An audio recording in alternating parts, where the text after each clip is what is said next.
की तरफ से प्रधान जी उचाणा में आपका स्वागत है। धन्यवाद जी। सबसे पहले जानना चाहेंगे कि 11 महीने से जो किसान आंदोलन चल रहा है और अभी भी आप देख सकते हैं कि किसान जहां खड़े थे वहीं खड़े हैं, उसके पीछे क्या कारण है? किसानों की तो कहते हैं ना, हमारी रोजी रोटी का सवाल है, हमारी नस्ल का सवाल है, हमारी फसल का सवाल है। किसान के साथ नुकसान है। मैं ये कहता हूँ, अगर किसान को नुकसान नहीं है तो भारतवर्ष के प्रधानमंत्री जी ने किसान संगठन के नेताओं को बीच में बिठा करके बात करें। प्रधानमंत्री जी बात करें, बीच में नहीं, कोई बिचौला नहीं होना चाहिए। तो इसलिए लड़ाई किसान ठीक लड़ रहा है और मैं तो आभारी हूँ। 11 महीने की लड़ाई, अपने 700 के करीब हमारे किसान शहीद हुए, उसके बाद इतना सीएम से काम ले रहे हैं। वरना ये गठबंधन सरकार तो बेसिस खो चुकी है। ये तो बिल्कुल आग लगाना चाहती है प्रदेश में। लेकिन मैं आभारी हूँ किसान का, मजदूर का, व्यापारी का, कि इनके बहकाव में ना आए हैं ना आएंगे। जो राजनेता और किसान बार बार आमने सामने, उसके पीछे क्या एक सोची समझी चाल है? भारतीय जनता पार्टी की सोची समझी चाल है। आप ये देखिए, प्रधानमंत्री जी का भाषण होना था केदारनाथ जी से। अगर शिव मंदिर की भी बात करें, कलोई में शिव मंदिर था, शिव मंदिर तो सबसे बड़ा रोहतक में था।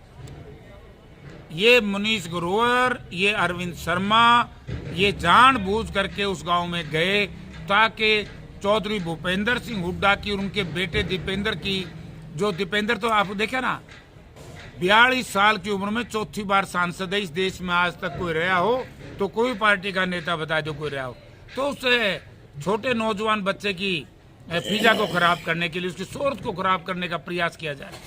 लेकिन हरियाणा प्रदेश के लोग इस बात को नहीं मानेंगे। वो विरोध तो कर रहे थे किसान संगठन, वे उनके खिलाफ पर्चा दर्ज कराओ। अगर उनका किसी ने गलत काम किया है तो कौन उनकी मदद के लिए खड़ा है? पर्चा भी दर्ज नहीं करा रहे। अगर उनसे ये पूछा जाए, मनीष ग्रोवर क्या लेने गया था कलोई में? भाषण सुनने मोदी जी का भाषण घर बैठ के नहीं सुना जाता था? अगर शिव मंदिर में, नंबर 2 कि हमारा संविधान धर्मनिरपेक्ष संविधान है। हम राजनीति में धर्म को इस्तेमाल नहीं कर सकते, ना करना चाहिए। ये भी एक कानूनी अपराध है और ये सामाजिक अपराध है। तो ये ठेकेदार हैं क्या धर्म के? बीजेपी वाले शिव जी महाराज मारे भी है। ये उन्हें शिव को हम शिव जी कहे कर दे। गामा में मारे तो सवाले है। हम तो शिव भगत, हाँ, जो मेहनत कश किसान है वो तो वैसे ही हर हर महादेव की जय बोलता है। एक सवाल आपसे जानना चाहूंगा, आप भी सांसद रहे हैं और अरविंद शर्मा भी एक सांसद है। उससे पहले मुख्यमंत्री के द्वारा भी एक बयान दिया गया, लाठी डंडे तैयार कर लो, और संसद के द्वारा भी एक बयानबाजी की गई है, वो कितनी सही है? 100% गलत है। बल्कि मैं तो ये कहता हूँ, अगर मनोहर लाल में थोड़ी सी भी नैतिकता है, चीफ मिनिस्टर में और भारतीय जनता पार्टी में गैरत है, तो अरविंद शर्मा को तत्काल बर्खास्त किया जाए, इसके खिलाफ 307 का पर्चा दर्ज किया जाए। और मनोहर लाल जी का तो मानसिकता का पता लग ही गया था। मुख्यमंत्री जी का लाठी ठा लो। एक तरफ तो भूपेंद्र सिंह हुड्डा चीफ मिनिस्टर थे, एक किसी कार्यकर्ता ने उनकी तरफ थप्पड़ किया, हुड्डा साहब ने कहा नहीं, ये गुस्से में होगा, इस पे मुकदमा दर्ज नहीं करना। हर एक तरफ ये मुख्यमंत्री को लाठी ठा लो, अगला सजा होगी मैं देख लूँ, और जो जेल काट के आओगे नेता बनोगे। ये भड़का रहे हैं, दंगे भड़का रहे हैं, दंगई ये लोग हैं। अरविंद शर्मा तो दंगई खुद ही है, क्योंकि ये तो रोहतक के लोगों ने गलती करी जिन्होंने इसको वोट दिया।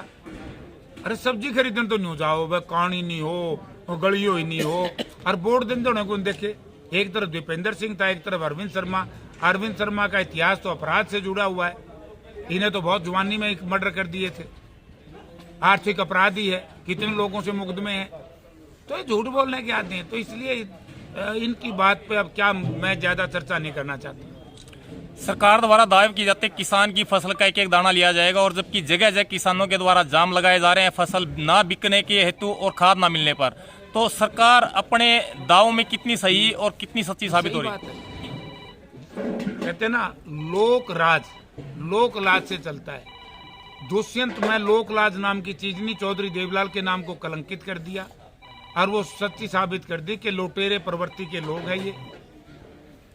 इन्हें कहा था कि एमएसपी पर बाजरा नहीं बिकेगा, इस्तीफा दे दूंगा। उचाणा की मंडी जहां से रिप्रेजेंटेटिव है, यहीं बाजरा नहीं बिका एमएसपी के ऊपर, धान नहीं बिक रहा एमएसपी के ऊपर।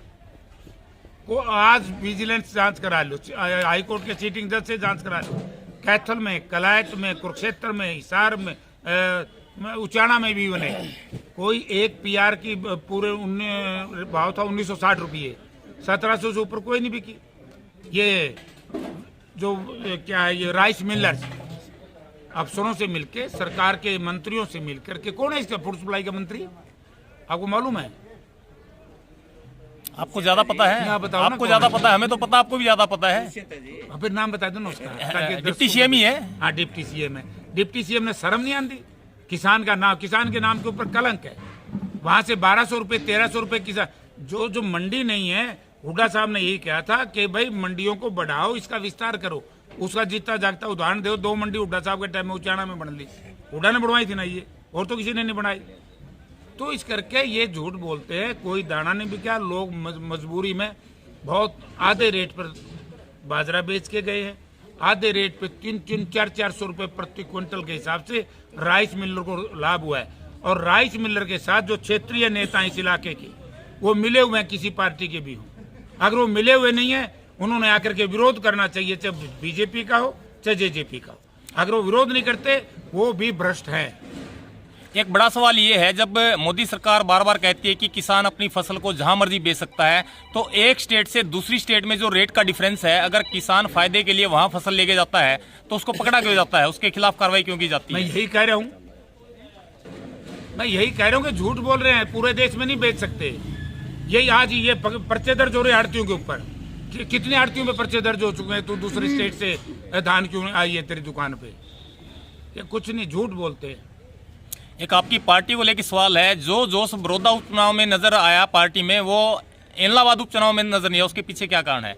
समय समय की बात होती है, क्षेत्र की बात होती है, कैंडिडेट कैसा आया उसकी बात होती है, कई चीजें उसमें आती हैं। वो बात हम पार्टी प्लेटफॉर्म पे बात करेंगे। क्या इसी वजह से वहाँ कैंडिडेट की जमानत वो जब्त हुई है, सपोर्ट ना मिलने की वजह से? हैं? क्या इसी वजह से कैंडिडेट की जमानत वहाँ सपोर्ट नहीं मिल पाई उसको प्रॉपर पार्टी की तरफ से? लोगों ने कैंडिडेट का कैंडिडेचर स्वीकार नहीं किया, उसमें हम क्या करें भाई? ठीक है, धन्यवाद।